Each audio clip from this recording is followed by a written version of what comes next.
Welcome, time traveler. The year is 476 AD, and everything is falling apart. The Western Roman Empire has just collapsed. Cities are burning, emperors are vanishing, and what's left is famine, plague, and fear. This isn't just the end of an empire. It's the beginning of centuries of chaos. No roads, no rules, just survival. This is why 476 wasn't just the fall of Rome. It was the worst year to be alive. You wake up to the sound of ravens, not just a few thousands of them, their black wings blotting out the morning sun over Rome. It's September 4th, 476 AD, and you don't know it yet. But you're witnessing the death of an empire that has ruled the known world for over 1,000 years. The last Roman emperor, a teenage boy named Romulus Augustulus, sits trembling on a throne that has become worthless overnight. But here's what's truly horrifying. The collapse isn't sudden. It's been rotting from within for decades, like a corpse that refuses to admit it's dead. You've watched your neighbors disappear, not killed by barbarians, but simply vanishing as they flee to anywhere that might be safer. The city that once boasted over 1 million inhabitants now shelters barely 50,000 souls, and most of them are slowly starving.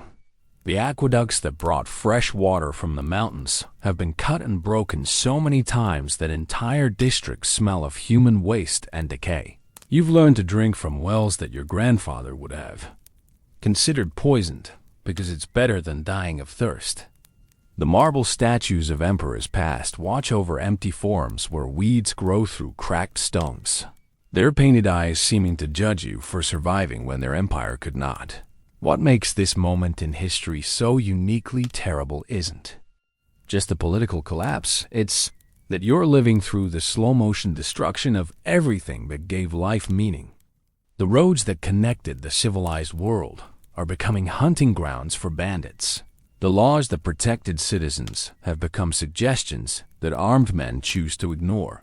The very concept of being Roman, an identity that meant citizenship, protection, and belonging to something greater than yourself, is dissolving like salt in bitter water. You clutch a bronze coin bearing the face of an emperor who died before you were born, knowing it might be worthless by sunset. The weight of it in your palm feels like holding the last heartbeat of a dying giant. But the political collapse is only the beginning of your nightmare. You feel the ground shake beneath your feet.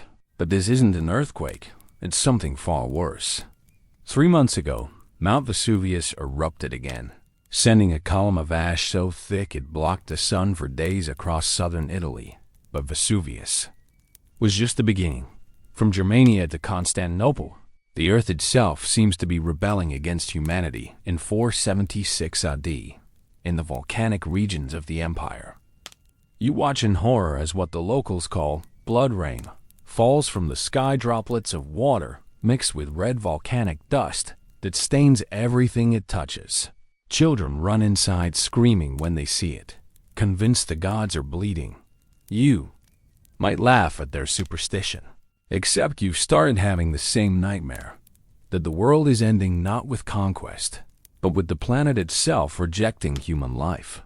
The ash in the air isn't just making sunsets beautiful, it's slowly poisoning crops across the Mediterranean. You've noticed that the wheat growing near Rome has a grayish tint this year, and those who've eaten too much of it complain of stomach pains that last for weeks. The volcanic dust settling in water sources has turned drinking wells brackish and metallic tasting.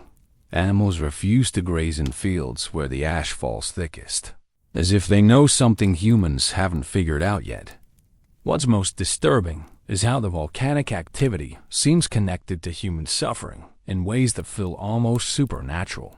Roman historians will later note that the worst eruptions occurred precisely when barbarian armies were crossing into Italy, as if the earth was announcing the empire's doom. You've heard whispers that Mount Etna in Sicily has been glowing red for months, visible from hundreds of miles away on clear nights, a lighthouse announcing the end times. The strangest part is the silence. Between eruptions, the world becomes unnaturally quiet. Birds stop singing. Dogs refuse to bark. Even the constant buzz of insects that usually fills summer evenings has gone dead. You find yourself holding your breath, waiting for the next rumble from below, wondering if this time the ground will open up and swallow what's left of civilization. But the bleeding earth is just preparing you for something worse. You're standing in what used to be a grain market in Rome, but now it's just an empty square where desperate people gather to share rumors about food. It's been 6 months since you've seen white bread, the kind that Roman citizens once took for granted. Now you're grateful for moldy barley mixed with sawdust, if you can find it at all. The famine of 476 isn't just about empty stomachs. It's about watching human nature collapse as systematically as the empire itself. You've seen mothers trade their jewelry for a handful of acorns, only to watch their children sicken from eating them. The wealthy patricians who once threw lavish banquets now boil leather shoes for whatever nutrients might remain in the hide. The smell of cooking leather has become so common in residential districts that it no longer seems strange. What makes this famine uniquely horrifying is its precision. This isn't random crop failure. It's the systematic destruction of Rome's food supply network. The grain ships from Egypt stopped coming months ago when Alexandria fell to religious riots. The wheat fields of Gaul are controlled by Frankish kings who have no interest in feeding Romans. Sicily's harvests are being hoarded by local warlords who've declared independence from imperial authority. You've learned to recognize the stages of starvation in your neighbors. First comes the hollow-eyed look as they burn through their body fat. Then the swelling in their legs and faces as their organs begin to fail. Finally, the strange euphoria that comes just before death, when starving people become convinced they're about to join the gods. You've stopped learning new names in your neighborhood because too many faces disappear before winter ends. The most disturbing adaptation is how quickly people have accepted cannibalism as normal, not spoken about openly, but acknowledged with silent nods when someone mentions that their neighbor found meat during the worst weeks. You've heard stories of parents drawing lots to decide which child to sacrifice so the others might live, though no one admits to witnessing such things directly. But hunger is making people desperate in ways that go far beyond food. You smell them before you see them, the walking corpses that used to be your neighbors. The plague that's sweeping through the remnants of the Roman Empire in 476 doesn't just kill people. It transforms them into something that makes you question whether death might be a mercy. This isn't the famous Black Death that will terrorize Europe centuries later. This is something worse, a disease that medieval chroniclers will call the rotting sickness, because victims literally decay while still alive. You watch in horror as people develop black spots that spread across their skin like spilled ink. But instead of dying quickly, they linger for weeks, their flesh slowly putrefying while their minds remain aware of every moment of their decomposition. The smell is what breaks people. In the crowded tenements where the poor huddle together, the stench of living rot becomes so overwhelming that healthy people often die from the fumes alone. You've learned to breathe through your mouth when walking through affected districts, but even then you can taste the sweetish flavor of decay on your tongue for hours afterward. What makes this plague psychologically devastating is how it attacks the mind as well as the body. Victims report seeing their dead relatives standing at the foot of their beds, beckoning them to join the afterlife. But here's the twist that would sound fictional if it weren't documented by multiple sources. These hallucinations are so vivid and consistent that even healthy people begin seeing the same ghostly figures. Entire neighborhoods report the same apparitions appearing on the same nights. You started sleeping with a knife under your pillow, not because you fear the living, but because you're no longer certain you can tell the difference between the dead and the dying. The boundaries between reality and nightmare dissolved in a world where people rot while they breathe, and ghosts seem more real than the crumbling buildings around you. The priests offer no comfort, because they're dying faster than anyone else. Their constant contact with the sick has made them primary targets for the disease. You've watched holy men blessing the dying, while their own flesh blackens and peels away from their bones. But the plague is only revealing something darker about human nature. You're hiding in an abandoned bathhouse, watching through a broken window as a transaction that would have been unthinkable just 2 years ago takes place in broad daylight. A Roman merchant is trading his 8-year-old daughter to a barbarian chieftain in exchange for a sack of grain. The child doesn't cry. She's learned that tears only make the negotiations take longer. The collapse of Roman society in 476 has created a market in human beings more systematic and brutal than anything the empire practiced even at its most decadent height. But this isn't slavery as Romans understood it, with legal protections and possibilities for freedom. This is the commodification of human life itself, where children are valued by weight and fertile women command prices higher than horses. You've witnessed auction blocks set up in former temples, where families sell their youngest members to anyone who can offer food or protection. The buyers aren't necessarily cruel. Many are desperate parents themselves, hoping that someone else's child might survive where their own could not. But the mathematics of survival has reduced human worth to simple calculations. How much food will this person consume versus how much work they can perform? What's most disturbing is how quickly society has adapted to these new norms. Children as young as 6 learn to present themselves attractively to potential buyers. Understanding that their survival depends on appearing useful, they develop skills in cooking, cleaning, and even basic crafts because specialization increases their market value. You've overheard children comparing their worth the way Roman citizens once debated the prices of goods in the marketplace. The barbarian tribes flooding into Roman territory have become the primary buyers in this human market, but not for the reasons you might expect. Many Germanic peoples have strict codes about family honor that prevent them from selling their own children. But no such restrictions apply to Roman captives. They're creating hybrid households where Roman children serve Germanic families, slowly forgetting their original language and customs. You carry a small knife now, not for protection against bandits, but because you've promised yourself that if capture becomes inevitable, you'll choose death over the auction block. But the trade in human lives is revealing an even deeper corruption. You're kneeling before a statue of Jupiter that someone has defaced with crude Christian symbols, praying to gods who seem to have abandoned the world entirely. The great temple complexes of Rome stand mostly empty now, their priests either dead from plague or fled to safer lands, but the Christian churches aren't faring much better. Their congregations have dwindled as people lose faith in any deity that would allow such comprehensive suffering. What's happening to religion in 476 isn't just a famous transition from paganism to Christianity that history books describe. It's the complete collapse of organized spirituality as desperate people turn to practices that would have horrified their ancestors. You've witnessed former Roman senators participating in Germanic blood rituals, convinced that their traditional gods have proven too weak to protect the empire. In the countryside, entirely new religions are sprouting like mushrooms after rain.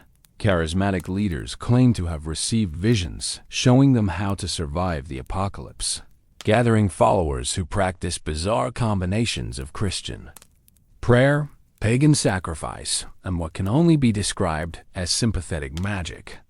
One group believes that eating the flesh of plague victims will grant immunity to disease. Another has convinced hundreds of people that burying themselves alive for 3 days will allow them to be reborn into a world where Rome never fell. The most disturbing development is the emergence of death cults that worship the end of civilization itself. These groups, calling themselves children of the final hour, actively work to accelerate the collapse of Roman society. Believing that only through complete destruction can the world be purified, they sabotage food supplies, spread disease deliberately, and assassinate anyone trying to maintain order, all while singing hymns that combine Latin prayers with barbarian war chants.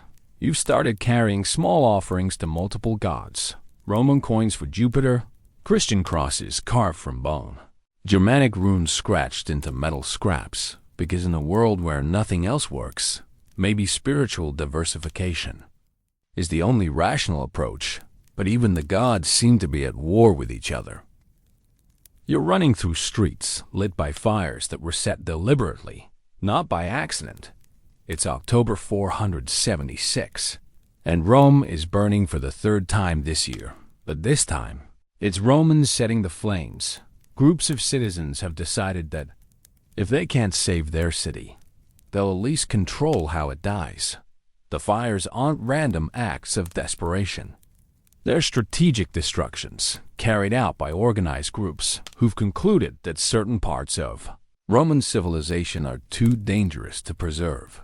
The great libraries are burning because desperate people believe that books are taking up space that could be used for food storage. The magnificent bathhouses are being demolished because their complex plumbing systems require maintenance skills that no longer exist. What makes these fires psychologically devastating is their ritualistic nature. You watch families carefully selecting which of their possessions to burn, treating the destruction like a religious ceremony. Children are taught to say goodbye to toys and books before feeding them to flames, as if the fires are hungry gods that must be appeased with sacrifices of beauty and knowledge. The most heartbreaking fires are the ones that target art. Roman citizens are systematically destroying frescoes, mosaics, and sculptures, not because they hate beauty, but because they've become convinced that preserving such luxuries is an insult to those who are starving.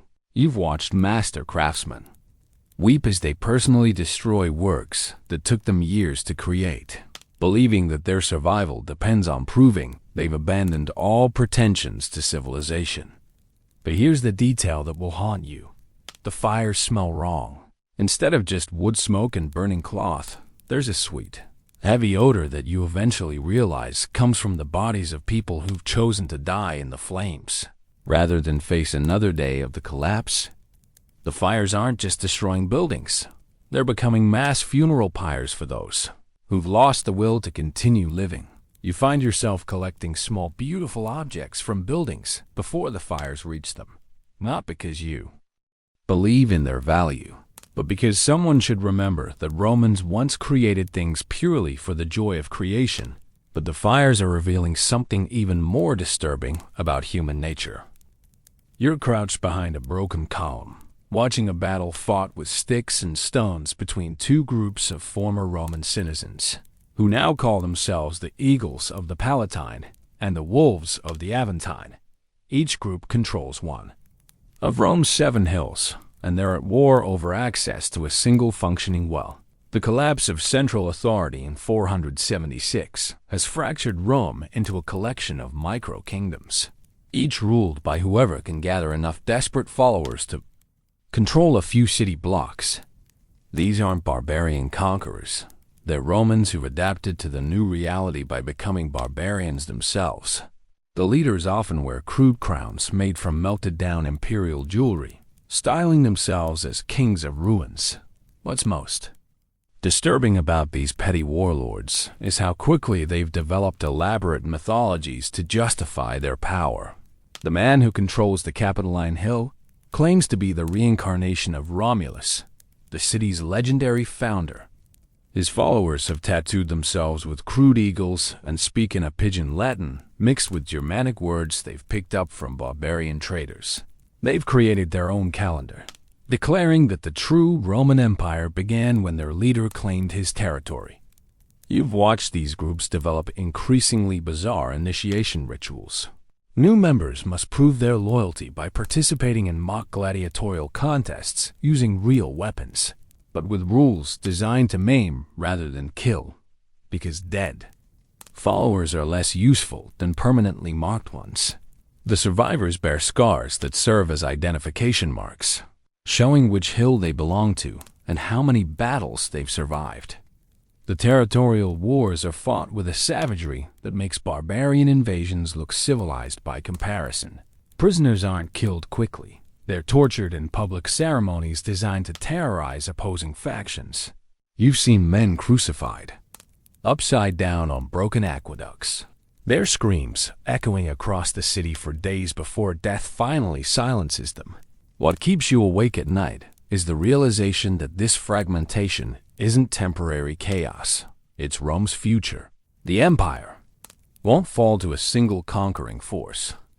It will dissolve into countless tiny kingdoms ruled by madmen who remember just enough of Roman glory to twist it into something monstrous. But the true horror is what's happening to the children who are growing up in this world. You're teaching a 7-year-old girl how to identify which mushrooms are safe to eat, and you realize she has no concept of what the word future means. She's never seen a calendar, doesn't understand that actions today might have consequences next week, and has learned to live entirely in the desperate present of survival. She is Rome's future, and she doesn't know Rome ever existed. The children growing up during the collapse of 476 are developing into something that earlier generations would barely recognize as human. They've adapted to constant crisis by becoming creatures of pure instinct, capable of astonishing cruelty and unexpected tenderness, often within the same hour. You've watched children, as young as 5, organize sophisticated scavenging operations, but they're also capable of sharing their last piece of food with a dying stranger without any expectation of reward. What's most disturbing is how these children have developed their own language, a mixture of Latin, Germanic dialects, and entirely new words they've invented to describe experiences that previous generations never had to name. They have 17 different words for various types of hunger, but no word that translates to hope. They can describe the exact shade of green that means water is safe to drink, but they've forgotten the names of colors that no longer serve survival purposes. The children's games are what reveal the true depth of the civilizational collapse. Instead of playing with dolls or toy soldiers, they enact elaborate scenarios of societal breakdown. Their favorite game involves dividing into groups representing different barbarian tribes and competing to see who can most effectively destroy a miniature city built from rubble. They play these games with the serious concentration that Roman children once brought to learning rhetoric and mathematics. You've noticed that children born after 475 are physically different from their older siblings. Constant malnutrition has made them smaller and more agile, but it's also given them an alertness that borders on the supernatural. They can detect danger minutes before adults notice anything wrong, and they've developed an uncanny ability to find food and shelter in places that seem completely barren. These children are already forming tribes that operate by rules no Roman would recognize, and they're starting to have children of their own. You're following a woman who calls herself Livia the Last, as she leads a group of survivors through the underground tunnels beneath Rome. She's not following any map. The city's layout has changed so much that most streets no longer connect properly, but she navigates by reading signs that only she seems to understand. The direction of air currents, the sounds of dripping water, the patterns of moss growth on tunnel walls. The collapse of 476 has created opportunities for women that wouldn't exist again for centuries. With traditional male power structures dissolved, leadership has fallen to whoever can actually keep people alive, and in many cases, that's turned out to be women who've developed skills that men considered beneath their notice. Livia was once a slave who managed household food supplies, but now her knowledge of preservation, rationing, and nutrition makes her more valuable than any general. You've discovered an entire network of women who've taken control of essential survival resources throughout the dying empire. They communicate through methods that seem almost supernatural, scratch symbols on walls that convey complex information about food sources, safe routes, and dangers to avoid. These women have created their own economy based on sharing rather than hoarding. and it's often the only reason their communities survive at all. What makes these female leaders so effective is their willingness to make decisions that preserve life rather than honor, while male leaders still waste resources on symbolic gestures meant to maintain dignity. Women like Olivia focus entirely on practical results. She's organized midnight raids on abandoned villas not to steal treasures, but to harvest seeds from ornamental gardens that can be planted as food crops. The most remarkable aspect of this female underground is how they've preserved knowledge that everyone else has given up for lost.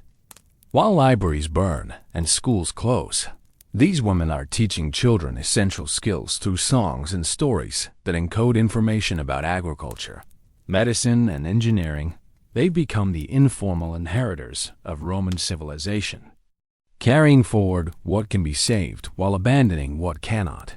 But even these resourceful women are starting to crack under the pressure of what they've witnessed. You're standing in what used to be the Forum Romanum, but now it's a marketplace where people trade pieces of their humanity for temporary relief from suffering. A former senator is offering to reveal the location of his family's hidden gold in exchange for someone to kill him quickly. A priest is selling absolution for future sins to anyone who can provide him with clean water. A mother is auctioning off her memories of her dead children, claiming that forgetting them is the only way she can continue living. The markets of 476 have become laboratories for discovering exactly what aspects of human nature can be commodified when civilization collapses. You've watched people trade their capacity for hope, their ability to feel guilt, their memories of better times, selling pieces of their psychological identity, the same way they once sold physical possessions. The buyers aren't necessarily cruel. They're often people who've decided that carrying extra emotional weight might be their only chance of psychological survival. What's most disturbing is how systematically these markets operate. There are specialists who evaluate the quality of different types of trauma, determining how much someone's specific variety of suffering might be worth to collectors who believe that experiencing others' pain might inoculate them against future horrors. You've seen detailed price lists carved into stone tablets. Nightmares about dead children cost more than nightmares about lost property. But nightmares about cannibalism command the highest prices of all. The strangest transactions involve people selling their capacity for various emotions. A barbarian chieftain has purchased the courage of a dozen Roman soldiers, believing that consuming their bravery will make him invincible in battle. A wealthy merchant has bought the love that several mothers felt for their children, convinced that experiencing maternal affection will help him make better decisions about protecting his own wealth. You've started to understand that these markets aren't really about commerce. They're about people desperately trying to redistribute psychological pain in ways that might make it bearable. When the normal structures of comfort and meaning have collapsed, humans will create any system that offers the illusion of control over their own suffering. But the markets are revealing something even more fundamental about what holds societies together. You're sitting with an old woman who claims to remember when Rome was great, but every time she tells the story, the details change. She's not lying, her mind is fragmenting under the weight of trying to reconcile the world she once knew with the horror she's witnessing now. She is one of thousands of Romans whose sanity is being systematically destroyed by the simple act of remembering better times. The psychological collapse of 476 isn't just about individual trauma, it's about the mass breakdown of collective memory. An entire civilization is losing its ability to maintain coherent stories about its own identity. You've met former government officials who can't remember what their jobs actually involved, scholars who've forgotten how to read their own handwriting, and priests who can recite Latin prayers perfectly but no longer understand what the words mean. What makes this memory plague so devastating is its selectivity. People retain vivid memories of traumatic events while losing all recollection of joy, beauty, or achievement. A master architect can describe in perfect detail the day barbarians burned his workshop, but he's completely forgotten the techniques he spent decades perfecting. A mother remembers every moment of her children's deaths but can't recall their faces when they were alive and happy. The most disturbing cases are the people who've developed false memories that feel more real than their actual experiences. Hundreds of Romans now remember participating in gladiatorial games that never happened, fighting in battles that occurred centuries before they were born, or having conversations with emperors who died decades ago. These false memories aren't random. They're all heroic, noble, or meaningful in ways that contrast sharply with the degradation of the present. You've started keeping a written record of your own experiences, scratching notes into pieces of pottery when you can find them, because you've noticed that your own memories are becoming unreliable. Did you really see children being sold in the marketplace, or is that just what you expect to remember? The boundary between witnessed reality and psychological necessity is dissolving for everyone who's surviving the collapse. But memory isn't the only thing being systematically destroyed. You're watching a group of men systematically destroying every record they can find of Roman legal proceedings, tax collections, and administrative decisions. They're not barbarians. They're former Roman bureaucrats who've decided that the only way to survive the collapse is to eliminate all evidence that Roman civilization ever existed. They call themselves the cleaners, and they believe they're performing a mercy. The destruction of records in 476 isn't random.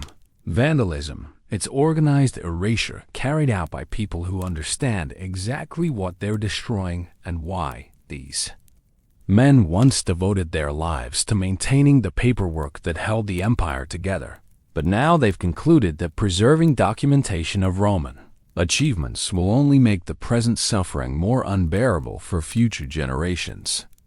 You've followed the cleaners into underground archives where they work by torchlight, carefully reading each document before feeding it to flames. They're not destroying everything indiscriminately. They preserve technical manuals that might help with survival, agricultural records that contain useful information about crop rotation, and medical texts that could save lives. But they're systematically eliminating all evidence of Roman glory, beauty, and achievement. What makes their work so psychologically complex is their obvious grief over what they're destroying. These men weep as they burn books they helped write, but they continue their work with religious dedication. One former archivist explained their philosophy to you. We are killing our past so that our children might have a future. They believe that people who grow up without knowledge of what Rome once was will adapt more successfully to what the world has become. The most disturbing aspect of their work is how effective it's proving to be. In areas where the cleaners have operated, the psychological health of survivors improves noticeably. People who've never heard of Roman greatness seem better able to find meaning in simple survival. Children who don't know that their world was once different appear genuinely happy in ways that would be impossible for anyone carrying the weight of lost civilization. But even systematic forgetting can't erase what's happening to the human body itself. You're examining your own arms in the dim light filtering through a broken roof, mapping the scars, lesions, and deformities that have turned your skin into a living record of the year 476. Every survivor bears similar marks, physical evidence of a civilization's death carved directly into human flesh. Your body has become a text that tells the story of Rome's collapse more accurately than any chronicle. The physical transformation of Roman bodies in 476 is creating a new form of human being people whose anatomy has been reshaped by constant crisis. Malnutrition has changed bone structure, making survivors smaller but more resilient. Chronic stress has altered facial features, creating expressions of alertness that never fully relax. Most disturbing of all, the constant exposure to disease and toxins has changed skin color and texture, giving survivors a grayish, almost mineral appearance. You've noticed that people who've survived the year can identify each other instantly, even in crowds of barbarians or travelers from unaffected regions. There's something in the way survivors move, a combination of careful efficiency and constant vigilance, that marks them as members of a new tribe defined not by culture or geography, but by shared physical adaptation to civilizational collapse. The most remarkable changes are psychological as well as physical. Survivors have developed enhanced senses that allow them to detect danger, find food, and navigate in darkness with abilities that seem almost supernatural. But these adaptations come with costs. Heightened sensitivity to sound makes normal conversation painful. Enhanced smell makes most environments unbearably rank. And improved night vision makes bright daylight nearly blinding. What's most disturbing is how these physical changes are affecting human reproduction. Children born to survivors are often born with adaptations that would have been considered deformities in normal times: oversized lungs for breathing polluted air, enlarged stomachs for processing poor quality food, and skin that's naturally resistant to common diseases. These children are evolving into something new, something that can thrive in the world that Rome's collapse has created. But the changes go even deeper than physical adaptation. You're listening to a conversation between two children who are speaking what they call Last Latin, a language that uses familiar Roman words but combines them according to grammatical rules that no classical scholar would recognize. They're not mispronouncing Latin. They're systematically creating something entirely new, a tongue designed specifically for life after civilization ends. The linguistic collapse of 476 is perhaps the most profound indicator of how completely Roman society has dissolved. Language isn't just changing, it's being rebuilt from the ground up by people who need words for experiences that Romans never had to describe. Last Latin includes precise terms for different types of structural collapse, 17 different words for hunger-induced hallucinations, and elaborate vocabulary for describing the trustworthiness of strangers based on minute behavioral observations. What makes this new language so remarkable is its complete abandonment of Roman concepts that no longer serve survival. There are no words for citizen, law, honor, or empire in Last Latin, but there are dozens of terms for different types of useful ruins, various methods of food preservation, and complex systems for evaluating whether someone is likely to survive the winter. The language prioritizes precision about immediate practical concerns while eliminating abstract concepts entirely. You've noticed that adults who learn to speak Last Latin become more effective survivors, but they also seem to lose something essentially Roman in the process. The language doesn't just reflect a different way of living, it enforces a different way of thinking.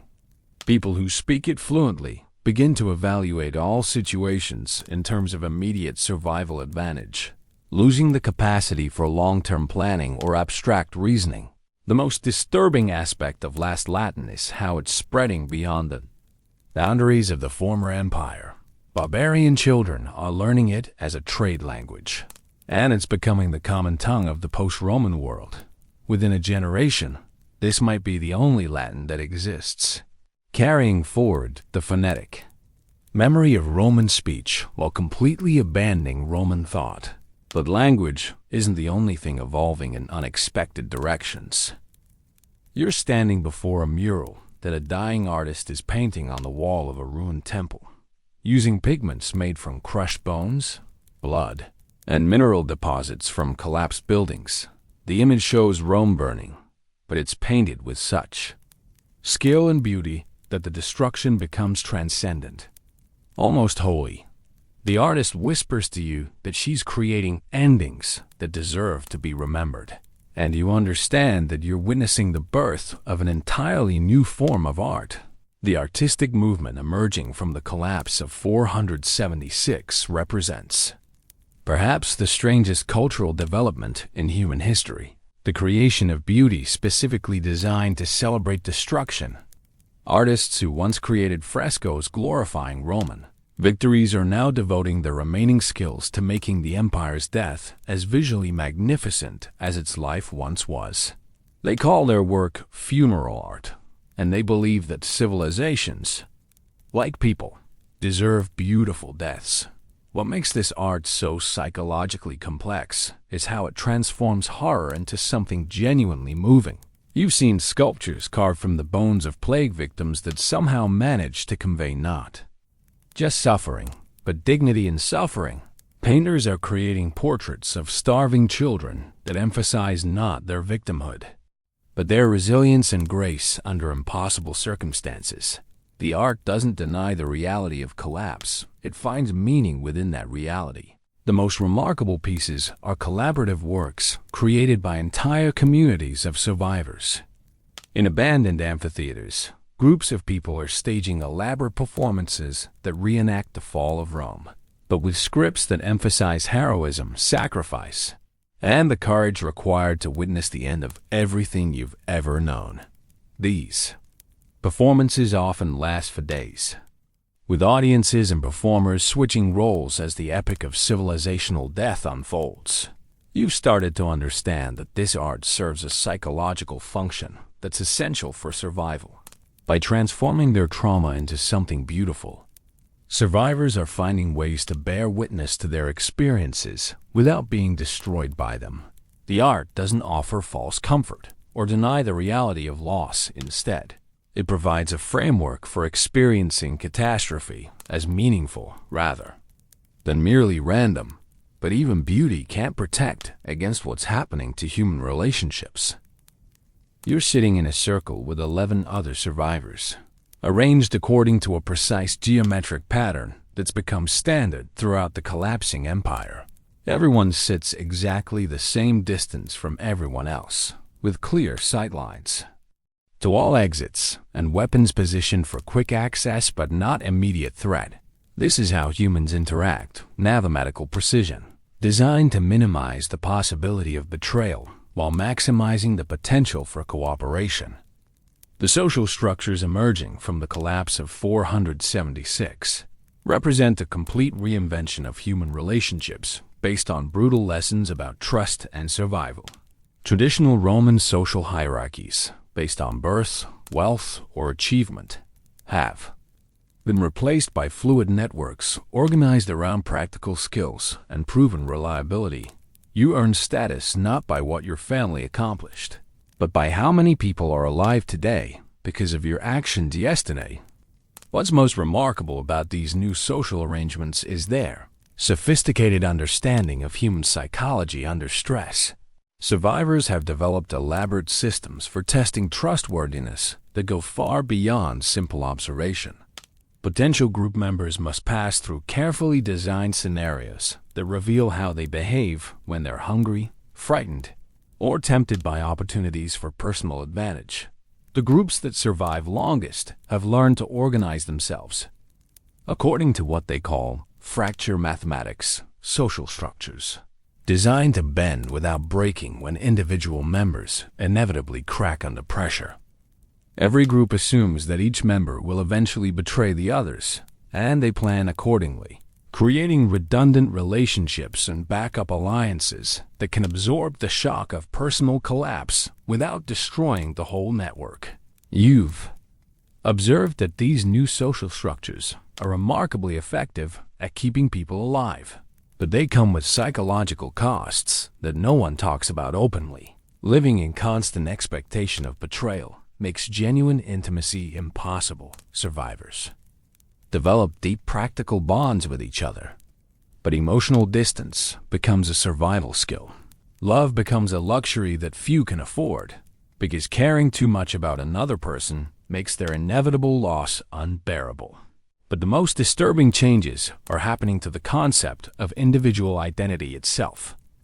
You're participating in a decision-making process that would have been impossible in the Roman Empire, a council where your voice carries exactly the same weight as everyone else's, regardless of your background, education, or previous social status. In the face of universal mortality, traditional hierarchies have collapsed into something approaching pure democracy, but it's a democracy born from desperation rather than idealism. The political innovations of 476 represent humanity's most radical experiment in equality. not because people have embraced noble ideals about human worth, but because traditional markers of status have become meaningless when everyone is equally likely to die tomorrow. A former slave's knowledge of edible plants carries more weight in group decisions than a senator's understanding of rhetoric. Children vote alongside adults because their smaller size makes them valuable for scouting missions that adults can't perform. What makes this accidental democracy so fascinating is how it handles the fundamental problem of leadership. When no one wants to be responsible for other people's deaths, groups have developed rotating systems where different individuals make decisions about different types of problems, but only for limited periods. No one leads for more than a few days at a time because the psychological burden of choosing who lives and who dies when resources are limited breaks people faster than physical hardship. You've watched these democratic councils make decisions that would have been impossible under any traditional system of government. They voted to abandon elderly members who couldn't keep up during migrations, but they've also voted to share food equally, even when some members contributed more to the group's survival than others. The democracy of the dying operates according to brutal pragmatism tempered by surprising moments of collective compassion. The most remarkable aspect of these political experiments is how they handle dissent. In a world where group cohesion means survival, disagreement becomes a form of potential homicide. But rather than suppressing debate, successful groups have developed elaborate systems for managing conflict that allow for passionate argument while preventing permanent divisions. They've learned to fight about ideas without destroying the relationships that keep them alive. But even democratic innovation can't address the deepest problem facing survivors. You're standing in the ruins of the Colosseum as the sun sets on December 31st, 476 AD. The building that once hosted spectacles for hundreds of thousands now shelters perhaps 50 survivors who've turned the arena into a communal garden, where gladiators once fought to the death. Children are learning to cultivate beans in soil mixed with the powdered marble of fallen statues. It's the last day of the worst year in human history, and somehow, impossibly, it's also beautiful. The year 476 didn't just end the Roman Empire. It created the template for human survival that would define the next 1,000 years of European history. Every adaptation you've witnessed, every innovation born from desperation, every new form of cooperation forged in the fires of civilizational collapse has become a building block for what historians will eventually call the Middle Ages. The democracy of the dying evolved into medieval guilds. The art of beautiful endings influenced Gothic cathedral architecture. The markets where sanity was sold became the foundation for complex economic systems based on social bonds rather than pure currency. Most importantly, the children who grew up speaking last Latin, thinking in terms of fracture mathematics, and organizing their lives around the assumption that everything can be lost at any moment, became the ancestors of people who would eventually build something new. Not a restoration of Rome, but something that learned from Rome's collapse. The medieval world that emerged from 476 was more resilient, more adaptable, and more psychologically prepared for catastrophe than the empire had ever been. The survivors of 476 didn't preserve Roman civilization. They transformed it into something that could survive the end of the world. The skills you learned for finding food in ruins became agricultural techniques that fed growing populations. The social structures you developed for managing trust among desperate people became the basis for feudal relationships that provided stability for centuries. The languages you created for describing survival became the foundation for the vernacular tongues that would eventually produce Dante, Chaucer, and Shakespeare, but perhaps most remarkably, the psychological adaptations that seem so horrifying. In 476, the ability to find meaning in destruction, to create beauty from suffering, to maintain hope while accepting hopelessness, became the emotional foundation for human resilience that persists to this day. Every time modern civilization faces collapse, whether from war, pandemic, economic crisis, or natural disaster, humans unconsciously draw upon survival strategies first developed by the people who lived through the worst year in history. You survived 476, not because you were stronger, smarter, or more deserving than those who died, but because you learned to find humanity in inhumane circumstances. That lesson, carved into the DNA of human civilization by the year that killed the ancient world, remains our species' greatest inheritance from the ashes of Rome.